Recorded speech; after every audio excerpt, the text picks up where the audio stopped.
A paz do Senhor Jesus. Estamos aqui dando início a mais um Papo Cadec, conversas que edificam vidas.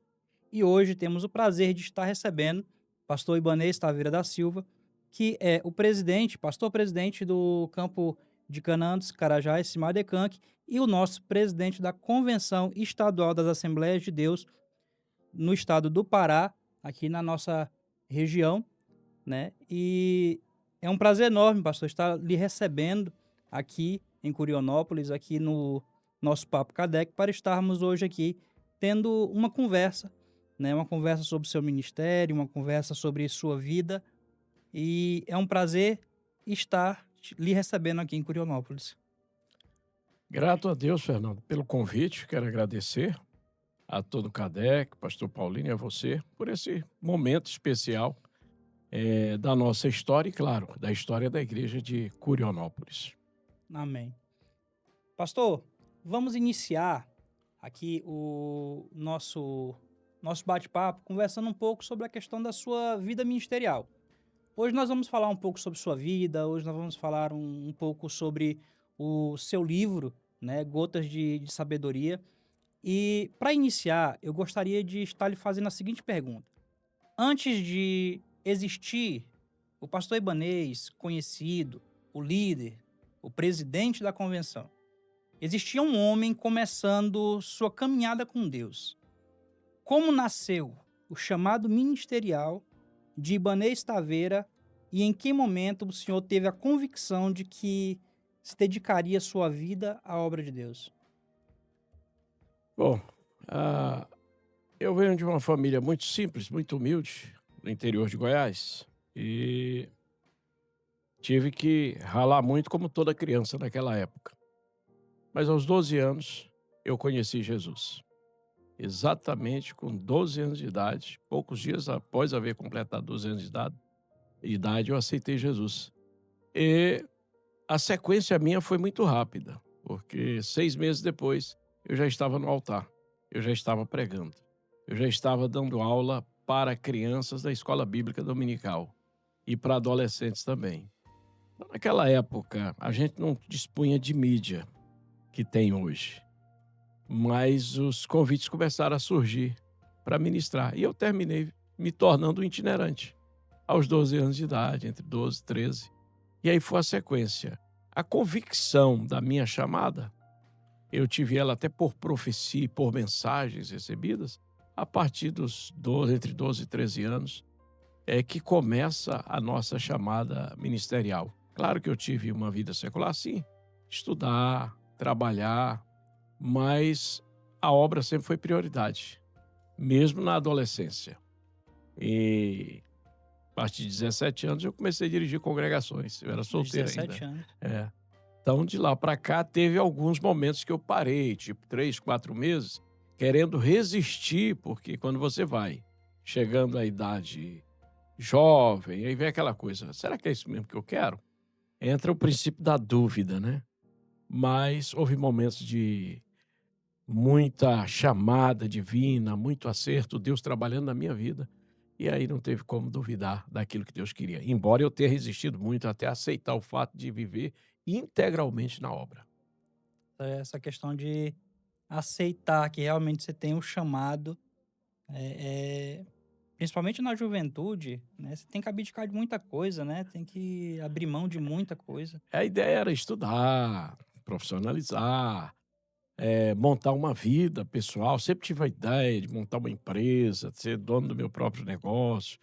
Então, era esse o sonho naquele momento, né. E obra mais para frente, quando ficar mais maduro. Até porque eu venho de uma época em que os pastores eram todos cabeça branca. Hoje eu já estou com a cabeça branca, mas na época não, né.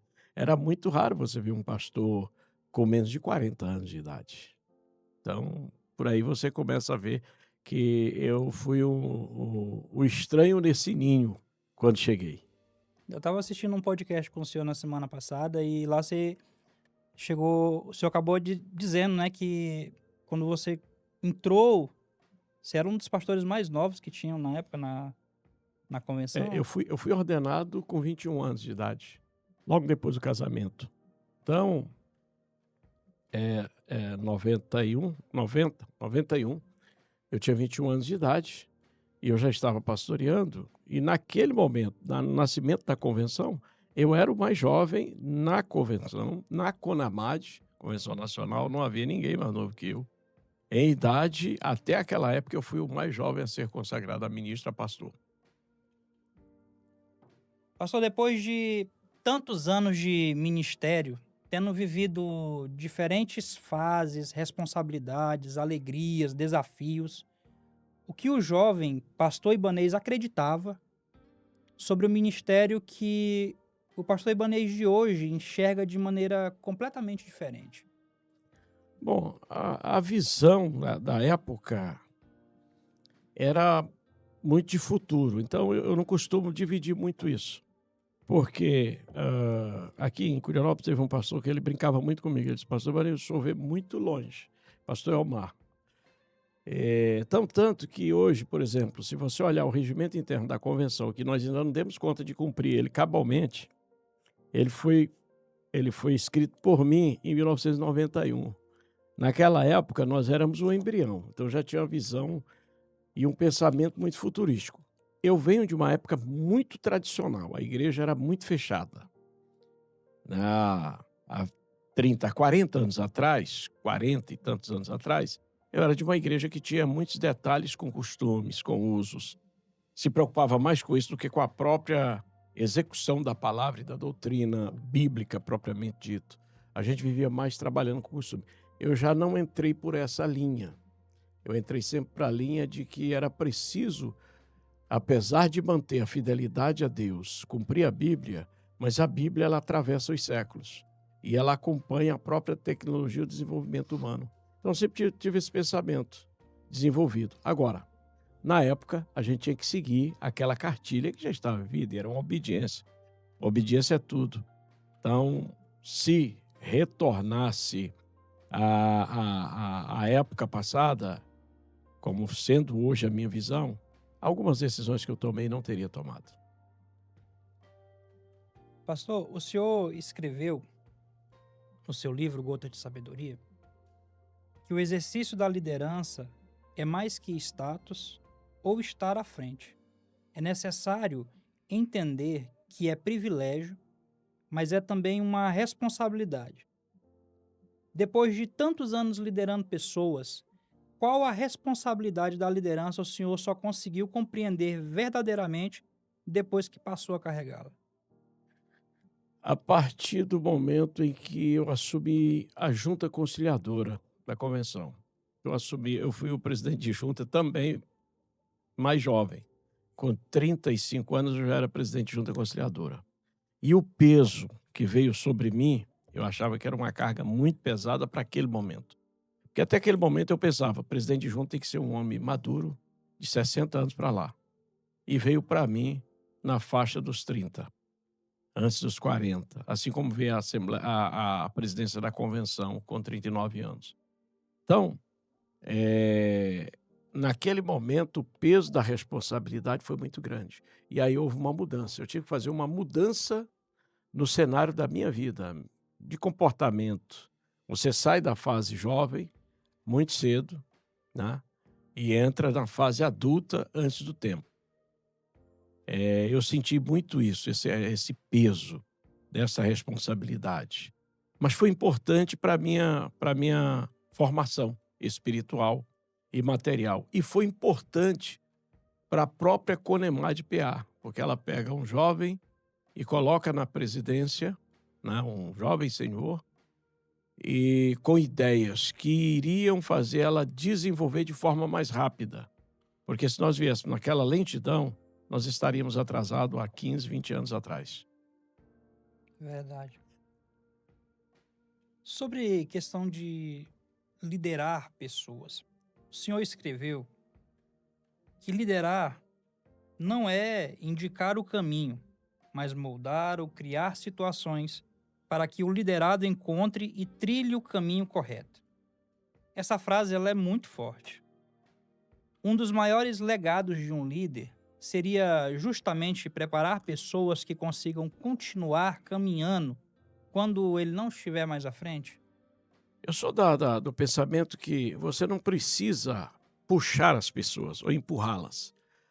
É só abrir o caminho, abrir a porta e dar a ela a entender que ela tem que passar por aquela porta.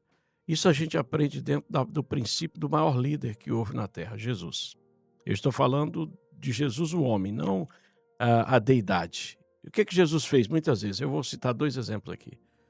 Zaqueu era um publicano rejeitado pela sociedade e vai em cima de uma árvore para ver Jesus. Jesus chega lá, desce, porque hoje eu quero pousar na tua casa. Jesus está ensinando um caminho para ele. E quando Zaqueu recebe ele na casa dele, Zaqueu tem uma transformação de vida. Jesus apontou o caminho, eu estou contigo. Não importa quem você é. E outro momento é o momento em que as pessoas chegam para apedrejar, traz aquela mulher adulta para ser apedrejada. E Jesus diz: quem não tiver pecado, atire a primeira pedra. Todos saíram e quando se vê só ele e ela, ele olha para ela: mulher, ninguém te condenou? Ele disse: não, ninguém, senhor. Ele disse: eu também não. Vai e não peques mais. Ou seja, ele indicou o caminho. Aprendendo assim, é que foi formulada essa frase. Abrir caminhos, moldar as pessoas, ensinando e mostrar para elas que existe um caminho aberto, é só seguir em frente. Amém. Pastor, o senhor escreveu uma reflexão muito interessante sobre questão de liderança. Eu vim falar aqui, liderar é não deixar o medo, que às vezes sinto atingir o que estão sobre minha responsabilidade. Como transmitir fé, segurança às pessoas quando em determinados momentos o próprio líder também está enfrentando medos e incertezas? Fé é o firme fundamento daquilo que eu acredito. As pessoas sempre precisaram, na história da humanidade, em tudo, de um líder. Nos céus é assim, na terra também. Se não houver uma liderança, pode até ter boas ideias, mas não tem quem guie esse povo com essas ideias, vai virar nada, ela vai se esfacelar na estrada ou vai virar apenas uma balbúrdia de discussões. Então, aprendendo isso, é preciso que o líder tenha coragem. Coisas que não pode faltar: coragem, fé e determinação. Embora o líder tenha medo também. Ser humano é ser humano.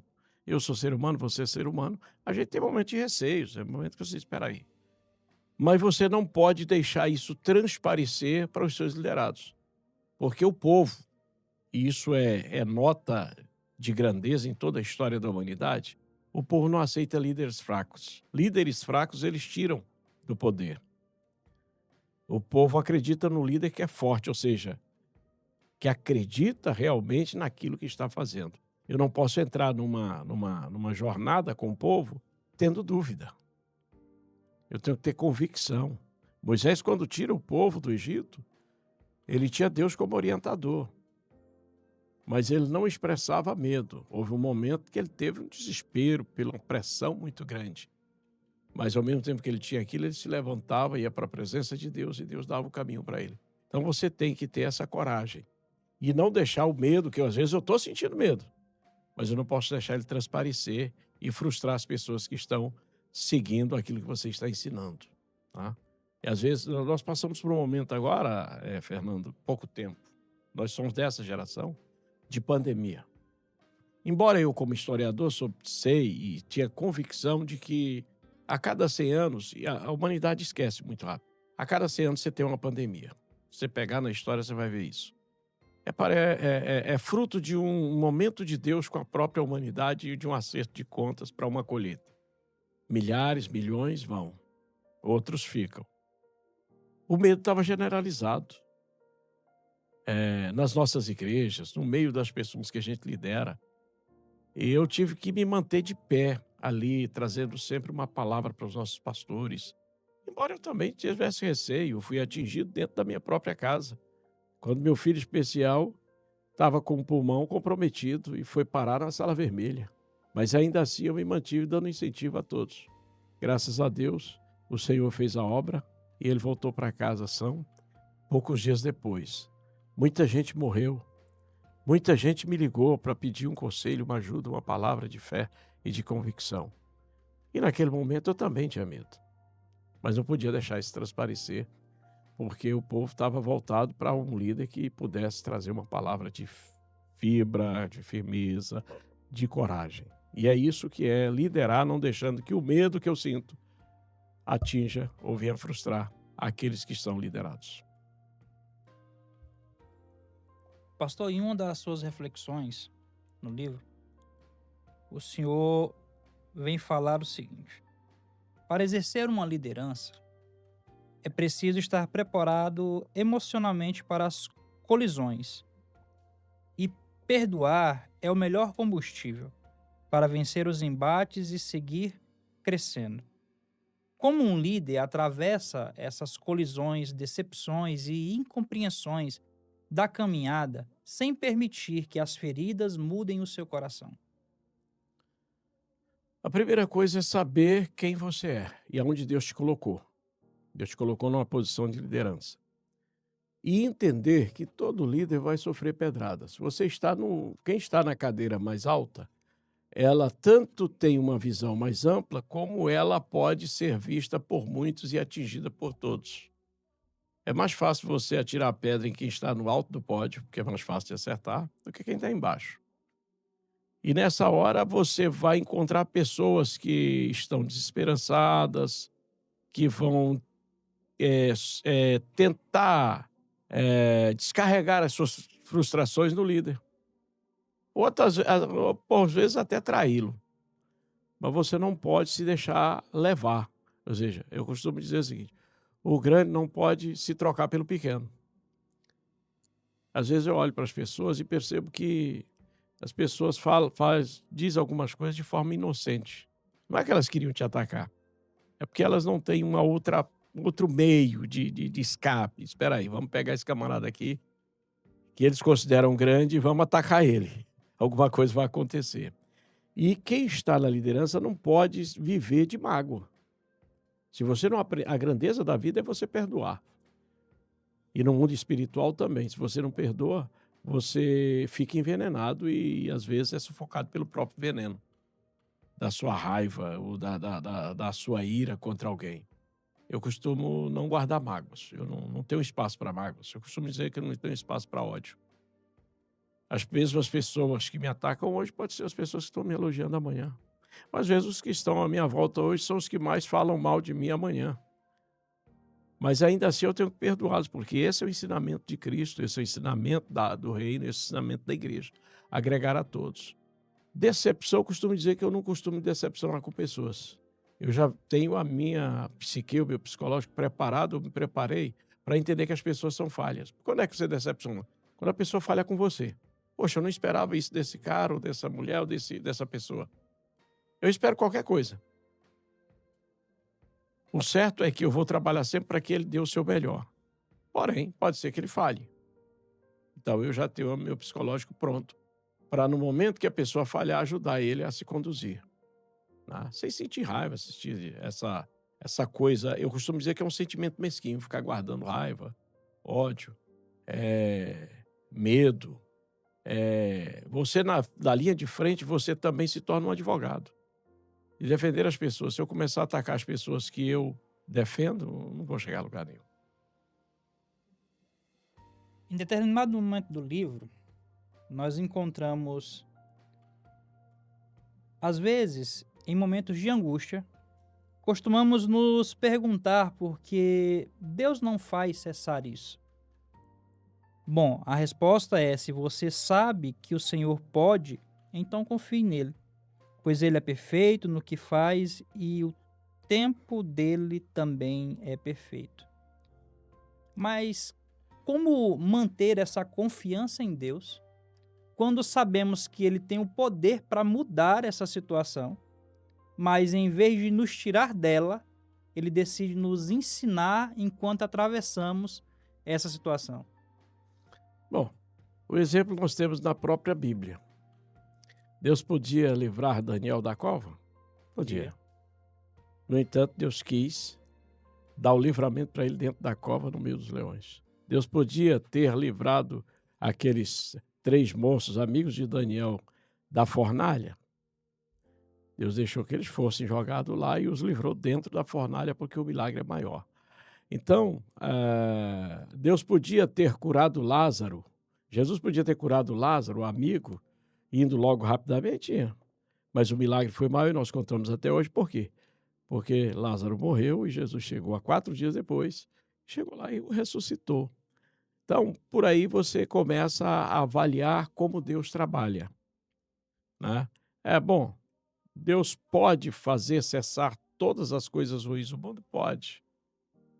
Mas que Deus seria ele se não nos deixasse passar por certas experiências para valorizar aquilo que temos, tá.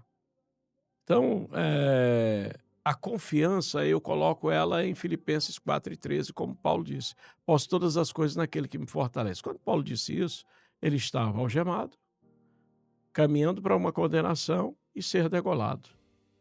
E o que ele diz? Combati o bom combate, acabei a carreira, mas guardei a fé. Ele não zombou de Deus. Ele agradeceu a Deus e transmitiu fé, confiança e esperança. Eu sei que Deus pode, mas nós temos que entender também que a nossa vida tem uma trajetória definida por Deus. O tempo da partida é Ele que decide. O tempo da cura é Ele que define. O tempo de cessar a angústia também é Ele que define. E o que nós temos que fazer é confiar. E confiar com muita fé, porque tem gente que até confia, mas desconfiando, né? Entrega, mas não tem aquela confiança total. E enquanto você não tem a confiança total em Deus, não vai acontecer o milagre. Você se lança numa obra como essa que nós nos lançamos por fé. São construções, são projetos de grandes congressos. Vocês vão receber um congresso logo, logo aqui. Tem algum dinheiro para isso? Não. A gente tem estrutura total para atender a multidão que vai vir para cá? Não. Não, às vezes nem a cidade não comporta tudo que a gente vai trazer.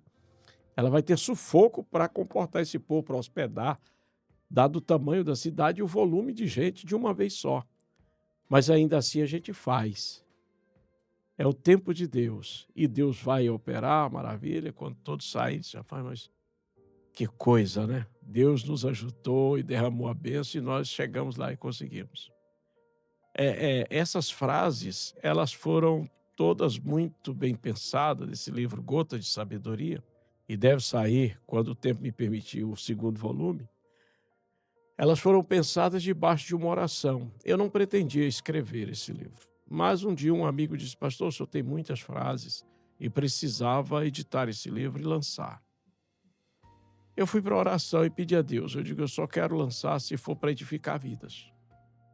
Eu tenho aí incontáveis testemunhos que são me enviados por todos os meios, de pessoas que por uma frase ela mudou completamente a sua forma de pensar e a sua forma de viver.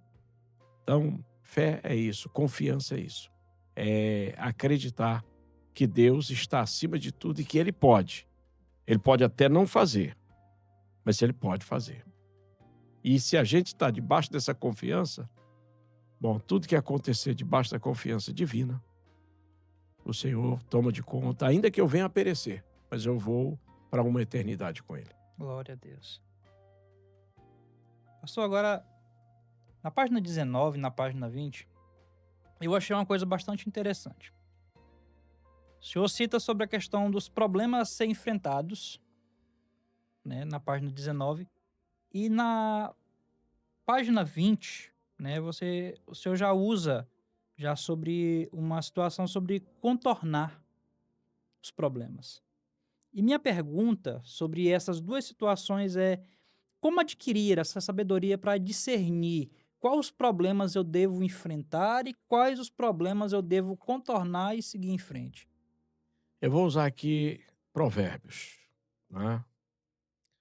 Ah, Provérbios vai nos dar uma lição muito, muito lógica a respeito de coisas que devem ser enfrentadas e coisas que devem ser evitadas. Ou seja, espere o tempo passar e deixe o rio correr. E aí você vai contornar. Na primeira fase, você vai avaliar que tem problemas que você tem que enfrentar ele. Você tem que encarar de frente. Você não tem como simplesmente contornar ele.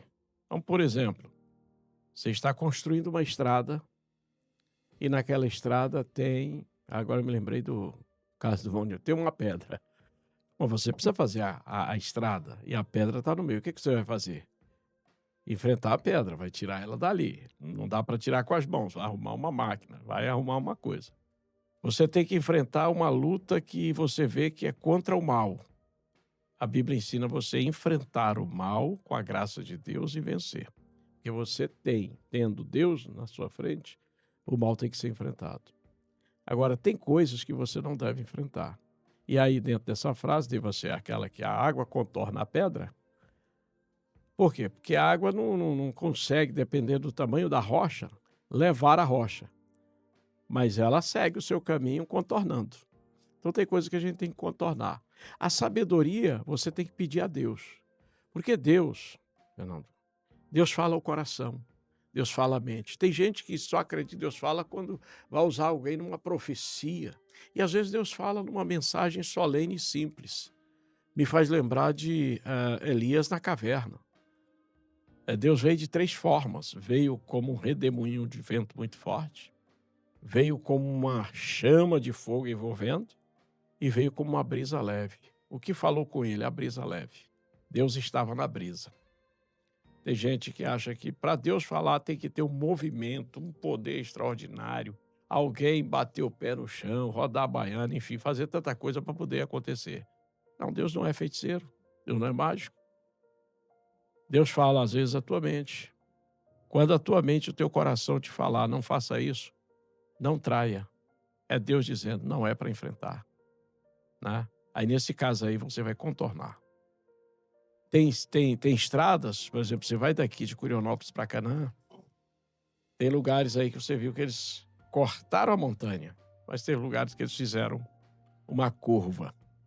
Ou seja, era melhor fazer a curva do que enfrentar aquela serra, porque ia ter problema lá no futuro. Então, a vida espiritual também é assim. E Deus está sempre falando com o ser humano. O ser humano é que não para ouvir. Eu costumo dizer, tem hora que a gente tem que parar, observar o tempo e o vento e esperar Deus falar. Nessa hora acontece o milagre e você vai saber se é para enfrentar ou se é para contornar. Muito bem. O senhor mesmo pergunta no seu livro qual o segredo do sucesso? E responde dizendo que enquanto alguns lamentam a perda, o senhor procura voltar a sorrir, esquecer as mágoas e continuar trabalhando. Depois de tantos anos nessa caminhada, o que significa sucesso para o senhor hoje? A sua definição de sucesso mudou ao longo da vida? Continua sendo a mesma. Mesmo pensamento. Tem hora que você perde. Mas a perca, ela só é ruim para aquele que se auto-orgulha e começa a culpar os outros. A perca pode te trazer muitas lições. E o correto é usar a humildade. Isso é, voltar a sorrir, seguir em frente sem mágoas e entender que ali foi uma lição. E lições foram feitas para serem aprendidas, assim como cartas foram feitas para serem lidas. O senhor também escreveu que a vida segue seu curso, então devemos olhar para o futuro, porém não podemos ignorar o passado. Afinal, o que somos e seremos depende do que já vivemos. Se pudesse olhar para toda a sua trajetória e escolher uma experiência difícil que foi fundamental para formar o homem e o líder que o senhor é hoje, qual o senhor escolheria? Bom, eu escolheria, às vezes é difícil escolher os momentos mais difíceis, o momento mais amargo, né? Aqueles momentos em que não sentia nada. A casa era um casebre, o sapato era furado e o terno era poído. E aquele momento em que se caminhava 40 quilômetros para levar a Santa Ceia para o irmão. Eu escolheria esse momento. Esse momento é um momento difícil. Mas ele foi um momento que me trouxe muito tempo de reflexão para falar com Deus, para pensar o futuro e para chegar até onde cheguei. Então você não pode desprezar esse momento. De vez em quando eu estou pregando, palestrando, eu falo sobre as experiências vividas. Elas vão influir agora? Sim, porque foram elas que moldaram o meu caminho. E faz com que eu tome decisões no presente com mais sabedoria. Aquilo que eu errei, eu já não vou errar mais. E aquilo que eu acertei, eu vou só ampliar e projetar com isso o futuro. No seu livro, pastor, também encontramos a seguinte frase: não sei que tamanho deve ter um sonho, mas sei que ele não se realiza nos desanimados, nos fracos e tímidos, nem tampouco nos incrédulos. Depois de tudo que o Senhor já. Depois de tudo que Deus já lhe permitiu realizar, quais sonhos ainda existem no coração do pastor ibanês para o reino de Deus? O grande sonho é continuar ganhando almas, acima de tudo, manter-me de pé e firme com Jesus, porque o maior sonho é encontrar o Senhor Jesus face a face, após essa vida, seja ela no arrebatamento ou por uma experiência da morte, morte física. Mas o grande sonho, enquanto estiver aqui, é construir uma catedral que comporte pelo menos 30.000 pessoas sentadas, e nós lotando ela para glorificar o nome do Senhor Jesus Cristo. Esse é um grande sonho. Eu ainda não cheguei lá, não, mas eu acredito que nós vamos chegar. Pelo Deus vai lhe caminho que dar estamos trilhando. saúde e força para isso, em nome de Tem Jesus. muito gás. Pastor, existem coisas que conquistamos trabalhando, outras que alcançamos perseverando, mas existem acontecimentos diante dos quais só conseguimos dizer: isso foi Deus. Em toda a sua história, qual foi o maior milagre que Deus já realizou na sua vida? Aquele que hoje, quando o senhor se lembra, aquele que o senhor está pensando aí agora mesmo, ainda emociona seu coração. Aos 19 anos de idade, eu era militar e eu adquiri uma enfermidade. Adquiri não, ela veio para mim. Considerado como um vacilo de Hans, na época, né? Era o nome que se dava. Hoje deve se dar outro nome científico, com a evolução dos tempos.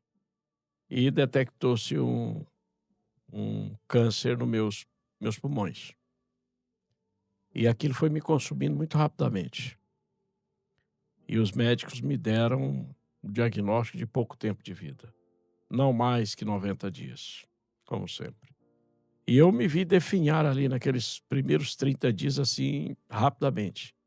Eu perdi em torno de 20 quilos, eu já era magro e fiquei só um cadáver ambulante, costumo dizer assim.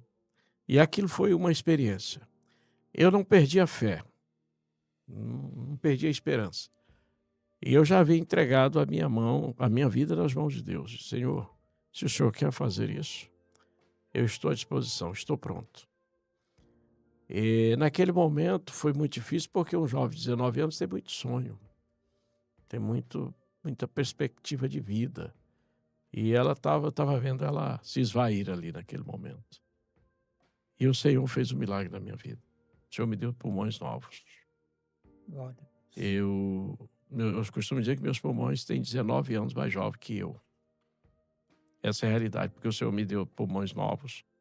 E naqueles naqueles 90 dias de vida, que parece que não ia chegar a 90 dias, depois dos 30 dias o Senhor me visitou.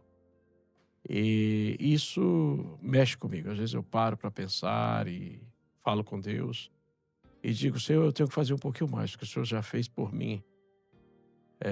Eu te sirvo não pelo que o Senhor faz, mas pelo que o Senhor é na minha vida. Porém, o Senhor já fez coisas que eu não merecia. Eu não tinha nunca condições de cumprir ou pagar, ou pelo menos em gratidão agradecer tudo que o Senhor fez por mim. Mas esse milagre foi o milagre da vida. E para mim a coisa mais importante que você tem é a vida. Se ela cessar, e o ar que respiro, costumo dizer sempre, porque eu tinha dificuldade respiratória e estava ficando cada vez pior. É terrível quando você sente que falta o fôlego. Mas isso mexe com a alma da gente. É um milagre extraordinário. Muito forte. Isso me faz cada vez mais me dedicar. Cada viagem que eu faço, às vezes, cansaço bate. Mas eu nunca deixo de demonstrar o cansaço para a turma que está comigo, que é para eles se animarem também. Bom, o senhor já nos confidenciou aí que vai vir uma segunda edição do Gotas de Sabedoria. E gostaríamos de deixar uma oportunidade para o senhor, aqui, para o senhor deixar aí uma nova gota de sabedoria, né? Aqui em primeira mão para a gente aqui do programa. Só voltando a essa frase que você falou, né, que o sonho não cabe naqueles que são incrédulos. Essa frase ela foi extraída de um outro livro que eu escrevi, Sonhar é Preciso. Inclusive, esse Sonhar é Preciso foi o que me deu o direito de concorrer a uma vaga na Academia Evangélica de Letras do Estado do Pará, com a cadeira de número 36, que é a cadeira que eu ocupo na Academia de Letras. O livro Sonhar é Preciso, ele é mais antigo. Muita gente usou ele como cabeceira para a vida. São muitas vertentes dos sonhos. Mas, em se falar em gotas de sabedoria, nesse momento que eu estou vivendo, eu costumo dizer que ele vai falar muito na crença, no que eu acredito e no que o ser humano deve acreditar. É possível acreditar na humanidade? Sim. Se a humanidade se volta para Deus, coisas extraordinárias acontecem. É preciso acreditar que ainda há tempo e espaço para o crescimento espiritual, material e intelectual. É preciso fazer o bem, e aí eu não vou usar aquela frase sem olhar aqui, eu fazer o bem independente da pessoa. E nunca se cansar de fazer o bem. E lembrar que todos nós vivemos debaixo do mesmo teto chamado céu, sofremos os mesmos problemas de enfermidade, sentimos as mesmas dores, independente da classe social que você vive e das condições. Todos nós nos alimentamos da mesma forma e a vida acessa para todo mundo da mesma forma. Então é preciso fazer o bem para qualquer pessoa que tenha necessidade de uma mão estendida. E se Deus te deu um pouquinho mais, ajude quem tem um pouquinho menos. Pastor, nós estamos chegando próximo ao Congresso de Adolescentes aqui em Curionópolis. E o ano passado nós vivemos algo extraordinário no Congresso de Adolescentes, onde centenas de adolescentes foram batizados no Espírito Santo após uma palavra do Senhor pela manhã do encerramento do Congresso.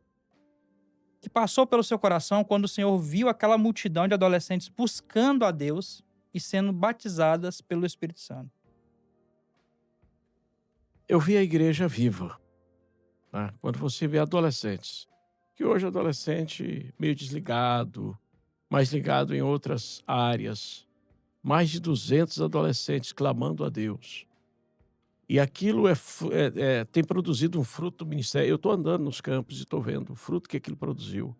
Adolescentes que até hoje me dão testemunhos de coisas que aconteceram, de milagres que eles viram. Alguns se tornaram pregadores, outros passaram a ter aptidão para a pregação. Alguns se perdem na estrada, mas com aquela ansiedade de voltar. Nós estamos tendo uma nova geração com a ideia de ganhar outros para o Senhor e de não se perturbar ou se desviar para o mundo das drogas. Isso é extraordinário. O que passou pela minha mente é ver aquilo como algo que o mundo precisava testemunhar. Embora a mídia às vezes não dá muita vazão a isso. Ver adolescente chorando na presença de Deus é extraordinário. Estamos aproximando daqui a 20 dias do congresso aqui e eu estou vendo que vai acontecer um novo mover, maior do que o que foi. Nós vamos ter centenas de adolescentes aqui, milhares. Nós vamos ter centenas aqui sendo renovados, batizados e saindo mais prontificado ainda para a obra. Esses adolescentes, se o Senhor não voltar dentro de uma década e meia ou duas, serão os que estarão conduzindo a igreja e estarão preparados para esse último avivamento extraordinário que tanto se fala mas que pouco se vive. A Assembleia de Deus, ela é uma igreja puramente pentecostal. Ela só é o que é porque os nossos pais plantaram esse sentimento de pentecostalismo. E isso vem sendo perdido. E nós estamos buscando resgatar esse momento que eu vivi lá na minha adolescência, quando fui batizado no Espírito Santo. E nunca mais larguei. A chama ficou acesa e ela nunca mais se apagou. Então é isso que nós estamos buscando e é isso que passa pela minha mente. Ver jovens, crianças sendo ensinadas, adolescentes, mais cedo recebendo a graça e dando sequência para a vida espiritual e para a vida ministerial. Os pastores de hoje, boa parte deles, foram crianças e eu acompanhei a sua infância na igreja, adolescência e agora estão presidindo campos. Depois de tudo aquilo que Deus realizou no último congresso, dia 11 a 13 agora, né, será que é a nossa vez? Receber esse grande congresso. Qual é a expectativa do Senhor para aquilo que Deus poderá fazer nesses 3 dias e que mensagem o Senhor gostaria de deixar aos adolescentes, líderes e igrejas que estarão conosco aqui em Curionópolis?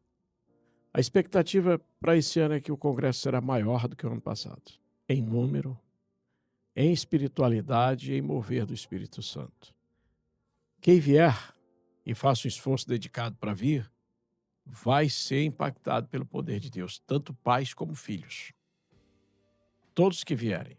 Eu estou mobilizando a igreja de Canaã para vir como um todo, não é só os adolescentes, trazendo crianças, trazendo senhoras, trazendo senhores, para dar apoio aos nossos adolescentes. A minha palavra aos pais é que se esforcem, não para enviar os seus adolescentes, mas para trazer eles. Viva com eles esse momento ímpar da vida deles. Nós estamos vivendo um tempo em que muitos adolescentes estão entrando em crises de ansiedade, e a ansiedade tem provocado depressão, e a depressão tem levado muito a se suicidar e a tirar a própria vida. Pessoas tão novas já perdendo a própria vida ou retirando a própria vida porque não tem expectativa. O Conjadem traz a palavra de bênção para você ter uma nova expectativa de vida.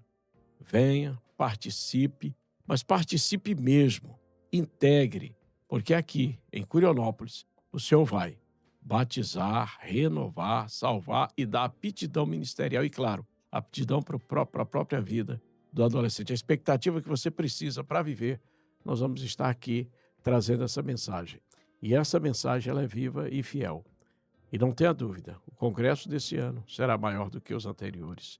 E não posso ser exagerado, mas quero dizer, maior do que qualquer outro que já houve antes. Vamos ter um grande congresso.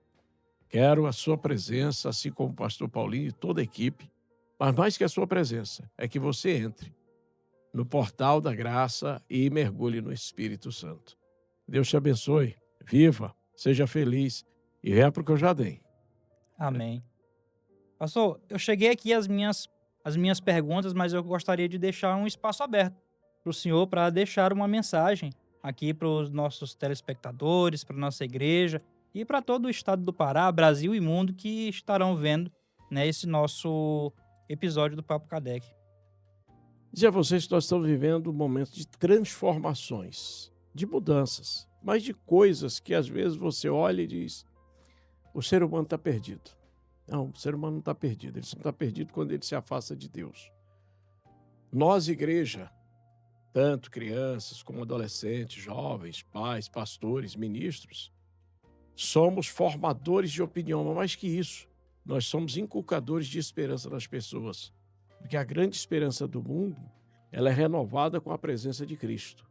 E nós, igreja, temos a chave para levar esta palavra de esperança, levar Cristo a todos. É através desses grandes eventos, através dos cultos, dos trabalhos. E a igreja de Curionópolis hoje é o principal agente de Deus para uma transformação de milhares de pessoas que estão vindo a Curionópolis participar desse congresso. Eles não virão a Curionópolis pela cidade, que é uma cidade agradável, com uma gestão muito boa, tá? Mas eles estão vindo por causa do congresso e por causa do que a igreja está fazendo. Então, vocês de Curionópolis, do Kardec, são muito importantes nesse processo. Sempre foram, mas mais ainda no agora, porque vocês já têm uma experiência de serem bons recepcionadores e hospitaleiros em congressos do nosso ministério, desde que começou os primeiros eventos do Ministério de Madureira a nível regional. Então, que vocês tenham fé, força, ajudem as lideranças a fazerem um grande congresso. E você que vem, não seja só um participante, seja também um ajudante. Esse momento é ímpar. E a cidade de Curionópolis? Nós queremos estar aqui trazendo a graça e a bênção de Deus, claro, com muita vitória. Ao nosso Parazão, que depende muito de um grande avivamento, e nós estamos trabalhando isso, e ao nosso Brasil, que eu acredito que o Brasil pode sempre fazer melhor e ser melhor, dependendo das escolhas do seu povo. E vocês sempre vão fazer as melhores escolhas. A melhor escolha é estar na presença de Deus. Eu quero aqui agradecer por esse momento especial de estar falando ao nosso público e a tantos outros públicos e dizer: o Senhor ainda continua abençoando como antes, curando, salvando, multiplicando bênçãos. Só depende de nós nos chegarmos a Ele. Glória a Deus. Pastor, não poderia deixar de, antes de finalizarmos aqui, pedir que o senhor venha fazer uma oração para nós, para esse trabalho, para este projeto que nós iniciamos aqui em Curionópolis, que nós acreditamos que é algo que vai, como o nosso tema mesmo diz, que vai edificar vidas através desse programa. E gostaríamos que o senhor fizesse uma oração por nós nesse momento. Amém. Vamos orar. Senhor, meu Deus, eu quero te agradecer. Te agradecer pela oportunidade, por esse espaço do podcast, o bate-papo Kardec aqui com o Fernando, pela vida dele, da sua família, pela vida dos colaboradores aqui, que montaram esse lindo estúdio, do pastor Paulino, que preside a Igreja do Senhor nessa cidade, pela gestão desse município, pelas pessoas que aqui vivem e que habitam e que congregam aqui nesse campo. Te agradecer pelo ministério que eu faço parte e que trabalho por ele constantemente. E te pedir, meu Deus, que o Senhor derrame bênçãos, abra portas, venha prosperar os teus filhos para fazer aquilo que eles sonham em fazer mais ainda, cada vez mais para o teu reino. Que o Senhor traga cura a tantas pessoas hospitalizadas, outros que estão despachados da medicina, mas o Senhor é que tem a última palavra, e eu acredito na tua palavra. As nossas famílias, os nossos filhos, que estão trabalhando na luta do dia a dia, que o Senhor os proteja, a cada trabalhador, a cada pessoa que está nas estradas nesse momento, que o Senhor livre de todos os males e dê a vitória, que possam chegar em segurança nos seus lares. Aqueles que ainda estão pelos ares voando, que o Senhor também os traga em segurança. Ou mesmo aqueles que estão em navios, barcos, por essas infindáveis águas aqui do Estadão do Pará. Que o Senhor possa protegê-los, que nenhum mal possa suceder. E que praga nenhuma chegue à tenda dos teus filhos, como diz a tua palavra. E acima de tudo, nós te pedimos proteção, que nós tenhamos mais forças para seguir em frente, enfrentar os problemas como se eles fossem meros temas que aparecem para serem vencidos, mas com a tua graça nós conseguiríamos vencer. Te agradecer por tudo, te pedir que continue nos abençoando, no nome do Senhor Jesus Cristo. Amém. Amém. Pastor, gratidão a Deus pela sua vida. Deus continue abençoando a sua vida, o seu ministério, a sua família. Gratidão, de verdade, por ter tirado esse tempo. Eu sei que a sua vida, esses últimos tempos agora, tem sido mais corrida do que o normal que já é. Mas Verdade. eu agradeço a Deus por você ter tirado esse tempo, por estar aqui conosco, né, para nos dar esse apoio, né, nesse momento. E pedir a Deus que não dê outras oportunidades de ter o Senhor, né, aqui conosco, para estarmos falando sobre outros temas, né, e só pedir a Deus que lhe abençoe. Amém. Gratidão e obrigado pela oportunidade. Estamos aqui à disposição. Quando precisar, vamos achar uma brechinha na agenda e a gente continua. Amém.